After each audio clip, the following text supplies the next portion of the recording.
வாங்க தம்பி.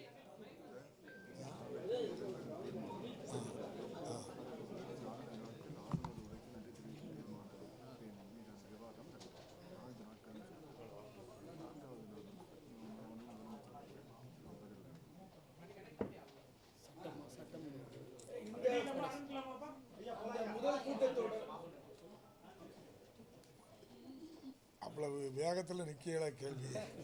PHC meeting இப்போ தானே முடிஞ்சிருக்கு. அசம்பிளி எத்தனை நாள் நடக்குன்னு கேட்க முடியுங்கள.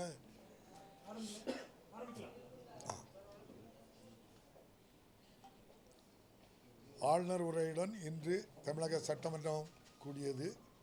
அதன் தொடர்ச்சியாக அலுவல் ஆய்வுக்குழுக்கு முடிவெடுக்கப்பட்டிருக்கின்றது. அதன்படி நாளை மாண்புமிகு மறைந்த சட்டமன்ற உறுப்பினர் யு.கே.எஸ். இளங்கோவன் அவர்களுக்கும் மாண்புமிகு மறைந்த முன்னாள் பாரத பிரதமர் மன்மோகன் சிங் அவர்களுக்கும் இரங்கல் தீர்மானம் நிறைவேற்றப்பட்டு நாளை சபை ஒத்திவைக்கப்படும். அதன் தொடர்ச்சியாக 4 நாட்கள் சட்டமன்ற கூட்டத்தொடர் நடைபெற இருக்கின்றது. புதன், வியாழன், வெள்ளி, சனி 4 நாட்கள் நடைபெறும். 4வது நாள் மாண்புமிகு தமிழக முதல்வர் அவர்கள் ஆளுநர் உரைக்கு நன்றி தெரிவிக்கும் தீர்மானத்தின் மீது மாண்புமிகு முதல்வர் அவர்கள் பேசி நிறைவு செய்வார்கள். நன்றி. முதல் 3 நாட்கள் நிச்சயமாக இருக்கும். பிறகு சட்டமன்றத்தில் உள்ள விருப்பப்படி நடந்துக்கிடாது. நீங்கள் தானே பார்த்துக்கிட்டு இருந்தீங்க. எல்லாருக்கும் நீங்கள் எல்லாருக்கும் அங்கே இருந்தீங்க. எல்லாருமே நம்ம உறுப்பினர்கள் உங்களுக்கு தெரியும். வெளிநடப்பு செய்த யாரெல்லாம் பண்ணாங்கன்னு உங்களுக்கு தெரியும். அவங்க எல்லாருமே காங்கிரஸ் கருப்பு பேச்சு அணிஞ்சு வந்திருந்தாங்க. அதிமுகத்தை சேர்ந்தவர்கள் எல்லாரும் கையில் அட்டை வச்சுருந்தாங்க. அது ஆளுநர் பேசும்போது தான் அவ்வளோ பேர் வந்துருந்தாங்க. அண்ணா யூனிவர்சிட்டியில் நியாயம் வேணும்னு கேட்டாங்க. அண்ணா யூனிவர்சிட்டி வேந்தர்ங்கிற முறையில் அவருக்கு எதிராக பண்ணாங்களா தெரியல எனக்கு. அவங்க யாரும் சொல்லவும் இல்லை எங்கிட்ட. இல்லை, எங்களுக்கு தெரியாது. சபையில் நடந்தே கேட்க சொன்னீங்க. சபையில் அண்ணா பல்கலைக்கழகத்தினுடைய வேந்தர் இன்றைய ஆளுநர் அவர் பேச எழும்பும்போது தான் அவங்க அவ்வளோ பேரும் எழும்பி பதாதையை காட்டினாங்க. நானும் சிஎம்ஓ பேசக்கு முயற்சி பண்ணும்போது அந்த பதாதையை காட்டலை. அப்படின்னா என்ன அர்த்தம்னு அவங்ககிட்ட தான் கேட்டால் தெரியும். எனக்கு தெரியாது. வேந்தர்ங்கிற முறையில் நிர்வாகம் சரியில்லைன்னு அதுக்காக பதாதையை காட்டினாங்களா தெரியாது. அதனால தான் நான் சொன்னேன், எங்கிட்ட கேட்காம எதையும் போடாங்க. என்ன நடந்துன்னே தெரியாது. அங்கே உள்ளுக்குள்ள அவங்கள பேசக்கும் யாருக்கும் நம்ம வாய்ப்பு கொடுக்கல.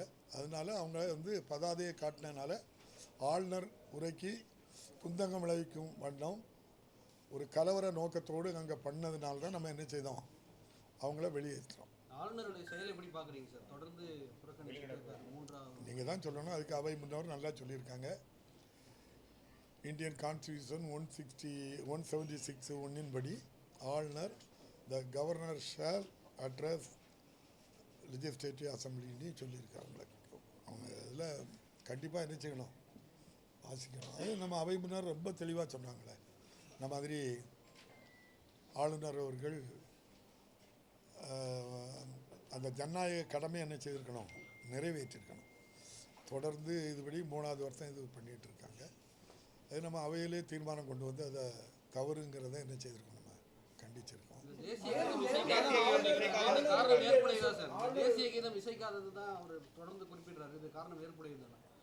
அதாவது மதராஸ் பிரசிடென்சி, கேரளா, தமிழ்நாடு, ஆந்திரா, தெலுங்கானா, ஒரிசா உட்பட பல பகுதிகளையும் உள்ளடக்கியது மதராஸ் பிரசிடென்சி. அப்போவே சட்டமன்ற தேர்தல் நடந்து 1920 முதல் சட்டமன்ற கூட்டத்தொடர் 1921. அதன் தொடர்ச்சியாக நடந்து வருகின்ற மரபுபடி இந்த சட்டமன்றம் நடைபெறுகிறது. எந்த ஆளுநராக இருந்தாலும் இப்படிப்பட்ட பிரச்சனையை உருவாக்குனதில்லை. இன்னொன்று நம்ம அவை முன்னவர் சொன்னாங்க, 1995 மாண்புமிகு முன்னாள் ஆளுநர் சென்னாரெட்டி அவர்களுக்கு உடனே அவங்கள திரும்ப பெற வேணும், புதுசாக ஆளுநர் போடணும்னா எங்கிட்ட கேட்டு தான் போடணும்னு சொல்லி மாண்புமிகு முன்னாள் முதலமைச்சர் அம்மையார் ஜெயலலிதா அவர்கள் இருக்கும்போது ஒரு தீர்மானம் நிறைவேற்றினாங்க. அதுக்கு பிறகு தான் 1996 பிப்ரவரியில் கவர்னர் உரை நடந்தது. அவர் வந்து தன்னுடைய ஜனநாயக கடமையை ஆற்றிட்டு தான் போகிறாங்க. அந்த கவர்னர் சேர் அன்னைக்கு என்னொன்று நீங்கள் தெரிஞ்சுடுங்க, கவர்னர் உரை நடைபெறுகின்ற அந்த நாள் சட்டமன்ற கூட்டத்தொடர் எத்தனை நாள் நடந்ததுங்கிறதுல அதில் கவுண்டிங்க்கு வராது. அது சட்டமன்றம் நடந்ததாக கருதப்படாது. அவங்களுக்கு அந்த ஒரு ரைட்டு அந்த டெக்ஸ்ட்டை ரீட் பண்ணிட்டு போகணும், அந்த உரிமை மட்டும் கொடுத்துருக்கு. ஏற்கனவே உங்களுக்கு சொன்னதான், கருத்து சொல்லுறதுக்கெல்லாம் யாருக்கும் உரிமை கிடையாது. ஒன்லி சட்டமன்ற உறுப்பினர் மக்களால் தேர்ந்தெடுக்கப்பட்ட 234 பேர் தான் இந்த அவையில் கருத்து சொல்ல முடியும். மற்றவங்களுக்கெல்லாம் அந்த கருத்து சொல்லக்கூடிய உரிமை இல்லைங்கிறது உங்களுக்கு தெரியும். இது ஆளுநர் அவர்கள் இது ஒரு சாக்கு போக்காக அதை சொல்கிறாங்களே தவிர,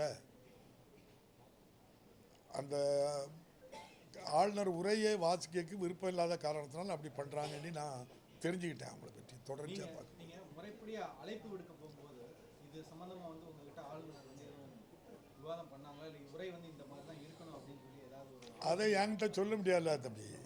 அது ஒரு தேர்ந்தெடுக்கப்பட்ட அரசு அமைச்சரவை, அவங்க கூடி அவங்க தயாரிக்கக்கூடிய உரையை தான் அவங்ககிட்ட கொடுக்கணும்.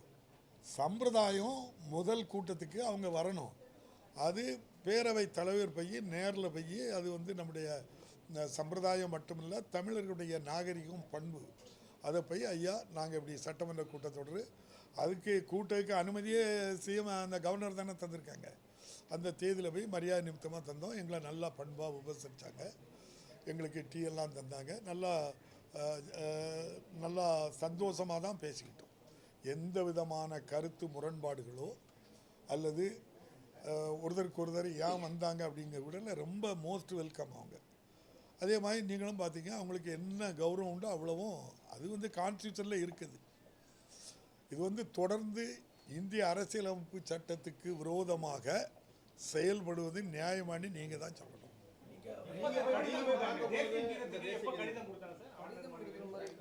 தம்பி, உங்களுக்கு ஒரு ஞாபகம் இருக்கும், கடைசியிலையும் தேசிய கீதம் போடக்கூடாதுன்னு உங்களுக்கு ஒரு விருப்பம் இருந்தால் நான் என்ன செய்ய முடியாது. இல்லை அங்கே நான் அந்த ஆளுநர் மாளிகையில் புறப்படும் போதே இங்கே ஒலிக்கணும்னு சொன்னால் நான் எப்படி செய்ய முடியும்? சட்டம் விடுங்க தம்பி, சட்டமன்ற மரபு இருக்குது, இந்திய அரசியலமைப்பு சட்டம் சொல்லி தந்திருக்கு. அதில் எந்த இடத்துலையாவது ஆளுநர் அவருக்கு வச்சுருக்க கோரிக்கை இருக்கான்னு நீங்கள் தான் பார்த்து சொல்லணும். அல்லது ஆளுநர்கிட்ட தான் போய் கேட்டு ஐயா எந்த இதுலையாவது இந்திய அரசியலமைப்பு சட்டத்தில் ஆளுநர் வந்து முதல் நாள் அட்ரஸ் பண்ண வரும்போது இப்படி நடக்கணும்னு ஷெடியூல் போட்டு கொடுத்துருக்காங்களான்னு நீங்கள் தான் சொல்லணும். தமிழ்நாடு, தமிழ் கலாச்சாரம், பண்பாடு, தமிழருடைய நாகரிகம், தமிழ் மொழி அடையாளம் நமக்கு, அதுதான் நம்ம எல்லாருக்கும் அடையாளம். தமிழ் தாய் வாழ்த்து, அது எல்லா இடங்களிலையும் இதான் நடக்குது. தமிழ்நாடு முழுவதும் எல்லா இடங்களிலையும் அரசு நிகழ்ச்சிகள் இதுதான் நம்ம பண்ணுறோம். அதை வந்து நான் சொல்கிறேன் இப்படி பண்ணு அப்படின்னு சொன்னால் அந்த மரபுகளெல்லாம் மாற்ற முடியாது. இப்போ நாங்கள் 3 தடவையும் இதே தான் சொல்லி பண்ணியிருக்காங்க. இன்னும் அடுத்த தடவையும் இதே ஆளுநர் இருந்தாலும் இதே மாதிரி நான் கூப்பிட போவேன், இதே மாதிரி மரியாதை கொடுப்போம். வாசிக்காது அவங்களுடைய விருப்பமாக தான் இருக்கும். இப்போ நீங்கள் தெலுங்கானாவில் நம்ம அம்மையார் தமிழிசை அம்மா கவர்னராக இருந்தாங்க, கூட்டம் எப்படி நடந்து நீங்களே சொல்லுங்கள் தம்பி. எங்கள் அண்ணம்மா நான் என் வாயில் சொல்லக்கூடாது, நீங்கள் சொல்லுங்கள். அது பாட்டுக்கு அங்கே ஆளுநர் உரைக்கு சார்பாட்டு பேசி முடித்து அந்த மாநிலம் இருக்கத்தானே செய்விப்போம், ஒன்றும் பிரச்சனை இல்லையா அந்த மாநிலத்துக்கு. அடுத்த ஆண்டுக்கான ஒரு தகவலாக இதை எடுத்துக்கலாமா சார்? எடுத்துக்கிடுங்க, நான் சொன்னாலும் தகவல் தானே. இன்னைக்கு அவர் என்ன சொல்றாருன்னா, மற்ற அனைத்து சட்டப்பேரவையிலையும் இப்படி இசைக்கப்படுது தேசிக்குதோ, அதே போல இன்னைக்கு உங்ககிட்ட ஒரு கோரிக்கையை வைத்தாரும். தம்பி, தமிழ்நாட்டு சட்டமன்றம் இப்படி தான் நடக்கும். அடுத்தால நாங்கள் ஜெயிச்சு வந்தாலும் இப்படி தான், ஜெயிச்சு வந்தோம் இப்படி தான் நடத்துவோம்.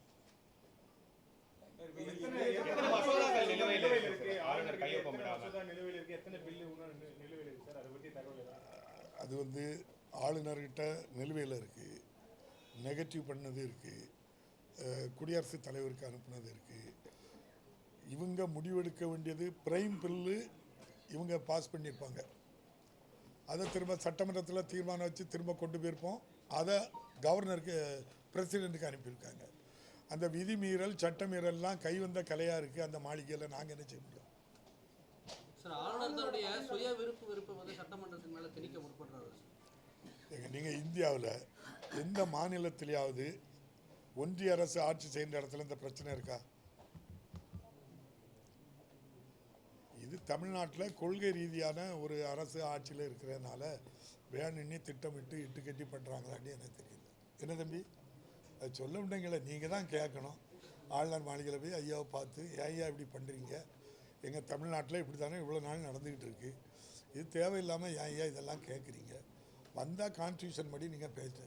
அதே ஆளுநர் தான் சொன்னாங்க, இது கான்ஸ்டியூஷனில் செக்குலர் கண்ட்ரின்னு இருக்குது, மத சார்பற்ற நாடுன்னு இருக்குது.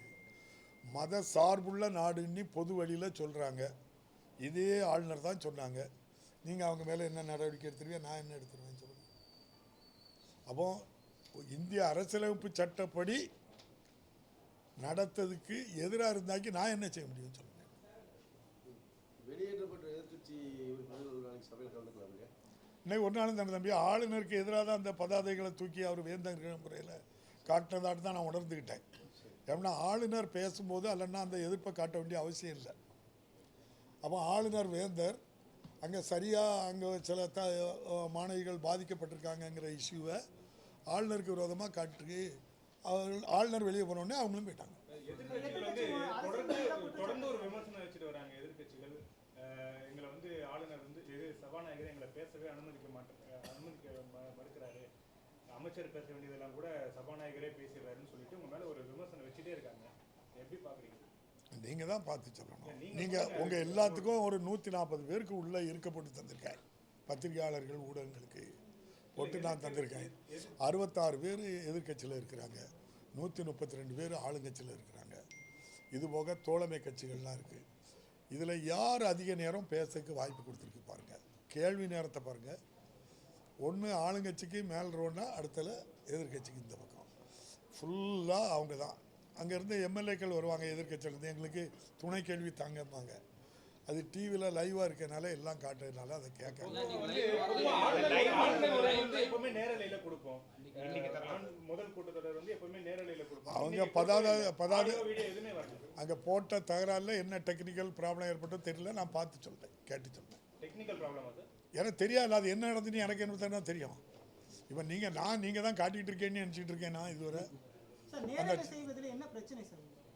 யாருக்கு நாங்கள் தான் காட்டிகிட்டு இருக்கோமே தம்பி. ஆமாம் தம்பி, சரி, பார்லிமெண்ட்டில் குடியரசுத் தலைவர் இப்படி வாசிக்க மாட்டேன்னு என்னைக்கா போயிருக்காங்களா தம்பி? இந்த 11 வருஷத்தில் என்னைக்கா நடந்திருக்கா? இல்லை. அவங்க அந்தால சபை ஒத்தி வைக்கப்படுகிறேன்னு எல்லாரும் போயிருந்தாங்க, ஒரு பிரச்சனை இல்லைங்க. கடைசி நாள் ஒரு 50 பில்லை கொண்டு வந்து பாஸ் பண்ணி விட்டுட்டு போயிருந்தாங்க. டங்ஸ்டன் உட்பட அப்படி தான் பாஸ் பண்ணி விட்டுட்டு போயிருந்தாங்க. அவங்கள யாராவது நீங்களும் நானே கேள்வி கேட்க முடியுமா தம்பி? அப்போ அதைத்தான் இந்த கவர்னரை செய்ய சொல்கிறோம். நாங்கள் நம்முடைய டெமோக்ரஸியை பார்லிமெண்ட் டெமோக்ரஸி, பார்லிமெண்ட்டில் நடக்கிற மாதிரி சட்டமன்றத்தில் எங்களுக்கு நடத்தி தாங்கன்னு கேட்குறோம்.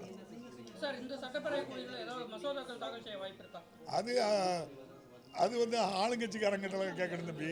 நான் சபாநாயகர்லாம் நான் கொண்டு வந்தால் தீர்மானத்தை நிறைவேற்றி கொடுப்பேன். அது நீங்கள் ஐயாட்ட தான் கேட்கணும். அவங்க விரும்பி உட்கார்ந்துருக்காங்க. நீங்கள் பாருங்கள், அவங்க விரும்பி உட்கார்ந்துருக்காங்க. நம்ம போய் நீங்கள் இருக்கக்கூடாதுன்னு சொல்கிறோம். அதுதான் நீங்கள் எங்கே போய் கேட்கணும் தம்பி. உங்கள் டெல்லியில் நீங்கள் என்ன பத்திரிக்கை தம்பி? நியூஸ் தமிழ் தானே. டெல்லியில் தான் உங்களுக்கு ஆள் இருக்க, கேட்க சொல்லுங்கள் தம்பி. ஆளுநர் மாளிகையில் போய் முடிஞ்ச பிறகு எதுக்கு வச்சுருக்கேன்னு கேளுங்க தம்பி. அங்கே அவங்க தானே குடியரசு தலைவர் தானே போடுறாங்க, அங்கே தான் கேட்கணும். எல்லாருக்கும் புத்தாண்டு பொங்கல் நல்வாழ்த்துக்கள். மகிழ்ச்சி, சந்தோஷம், நன்றி.